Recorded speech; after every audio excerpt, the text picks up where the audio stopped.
नमस्ते। अभी 29 अप्रैल को 29 अप्रैल 2025 को राष्ट्रीय सेवक संघ के प्रमुख मोहन भागवत जी पहली दफ़े प्राइम मिनिस्टर नरेंद्र मोदी के सरकारी आवास पे गए और क्या बातचीत हुई ये तो उन्हीं दो आदमियों को पता होगा।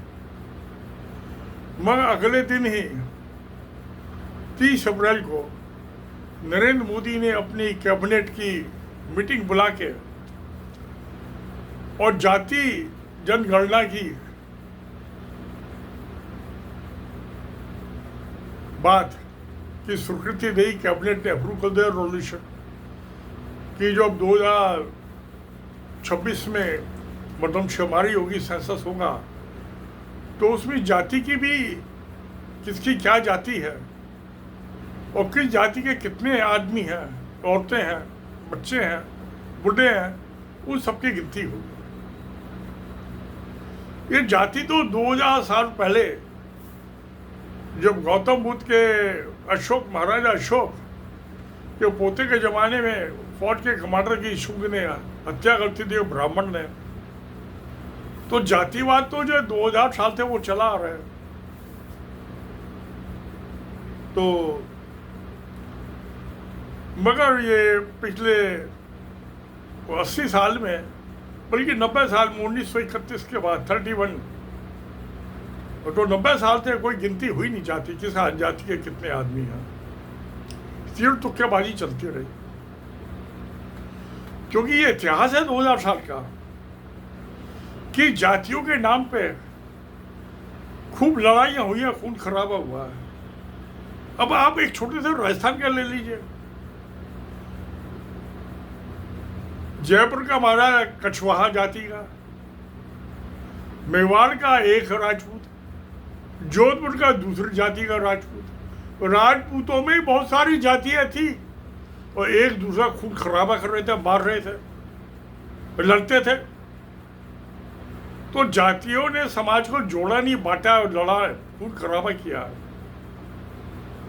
तो मोहन भागवत के आदेश को तो नरेंद्र मोदी प्राइम मिनिस्टर टाल नहीं सकता, और ये तो बीजेपी सरकार भी नहीं टाल सकती।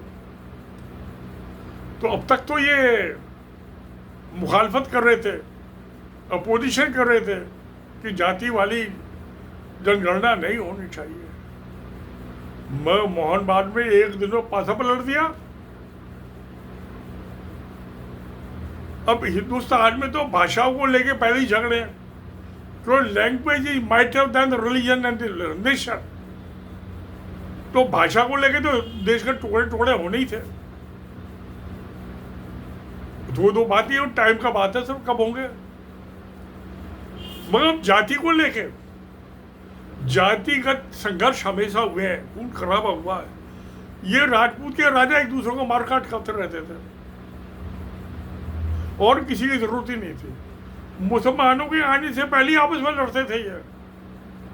पृथ्वीराज चौहान भी राजपूत और जयचंद भी राजपूत।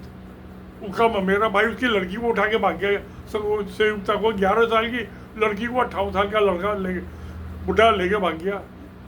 उसने बुला लिया उसको, मोहम्मद गौरी को मारा गया। दुष्ट था ना वो पृथ्वीराज चौहान। किसी की लड़की अपने मेरे भाई को उठा के ले जाओ, भाग जाओ, देखो उसकी शराफत है। 1000 साल पुरानी बात है ना। तो जो शुंग था उसने हत्या का, कभी पाटलिपुत्र में जो कैपिटल थी मगधराज की, उसमें आग लगवा दी। कभी नालंदा की लाइब्रेरी थी बुद्धिस्ट, उसमें आग लगा दी। ये ब्राह्मण हमेशा यही करते रहे।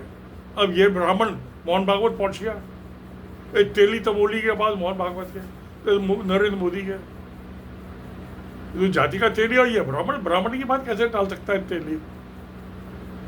नहीं टाल सकता, नहीं तो श्राप दे देगा उसे।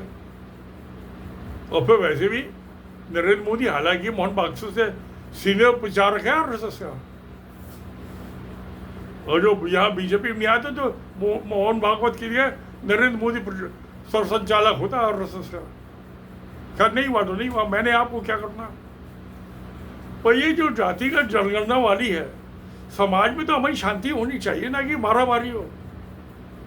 तो अब जो है ये 30 अप्रैल को कैबिनेट ने मोहर लगा दी, अप्रूव कर दिया। वो किसके कहने से किया उससे कोई फर्क नहीं पड़ता। फर्क इस बात से पड़ता है कि खून खराबा हो गया, लड़ाई झगड़े होंगे, अमन शांति होगी। हमको तो अमन शांति चाहिए। प्यारे दोस्तों, आपको भी तो अमन शांति चाहिए ना। आप भी तो नहीं लड़ना भिड़ना चाहते। तो मोहन भागवत लगा दी तिल्ली, भूसे में लगा दी आग जो धू धू करके चलेगी। पहले तो भाषा को झगड़े, अब जातियों के झगड़े चालू रहेंगे। पहले भी होते थे, 90 साल तक कुछ अमन शांति थी, उसको फिर उन्होंने भड़का दिया मोहन भागवत ने। हिंदुस्तान की इकोनॉमी का बेड़ा कर रखा है। पहले तो हिंदू मुसलमान, अब जाति का, अब पसमंदा मुसलमान, क्योंकि वो नीची जाति के है।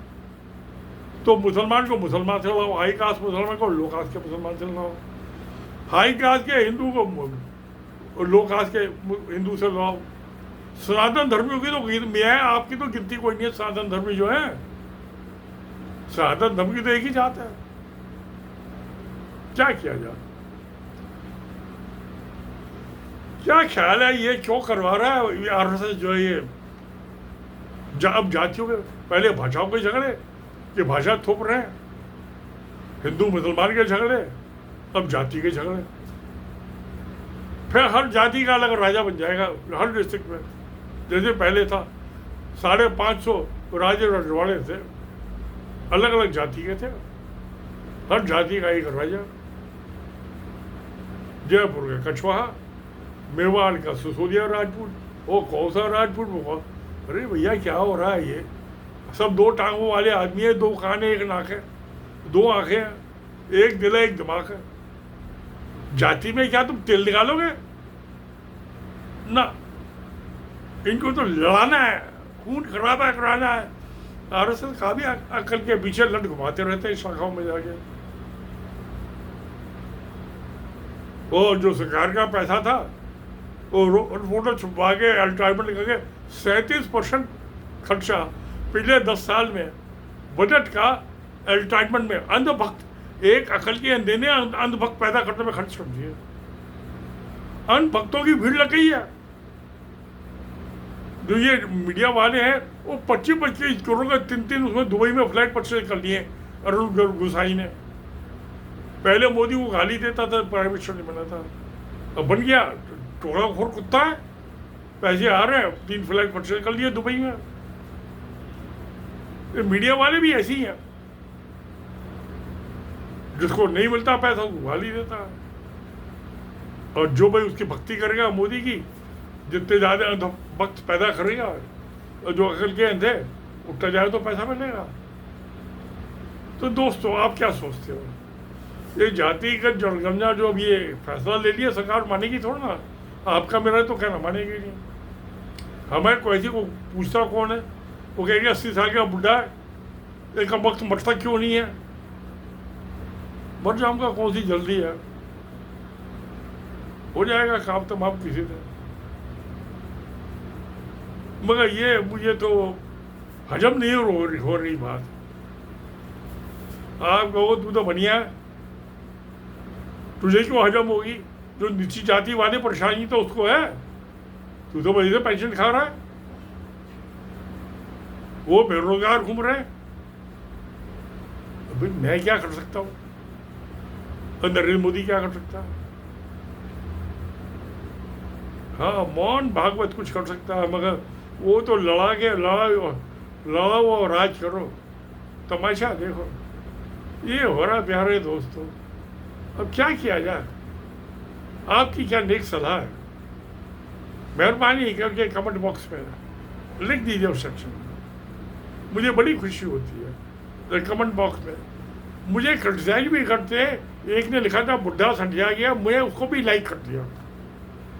कोई मुझे एड्रेस कमेंट देता, मुझे उससे कोई तकलीफ नहीं होती। मैं तो खुश होता हूँ किसी ने अपना दिमाग का तो इस्तेमाल किया। यहाँ पे अकल के अंधों की भीड़ लगी हुई है, बाजार के मंडी की मंडियाँ लगी हुई हैं अकल के अंधों की। तो किसी ने तो अकल का इस्तेमाल किया जो कमेंट बॉक्स में लिखा कुछ। तो प्यारे हैं दोस्तों, अब ये तो मुझे तो बात हजम नहीं हो रही, पता नहीं आपका क्या व्यू है, देखूंगा जब कमेंट बॉक्स में आएंगे। तो फिर मैं तो भाई यही कहूँगा, सत्यमेव जयते। नमस्कार, धन्यवाद।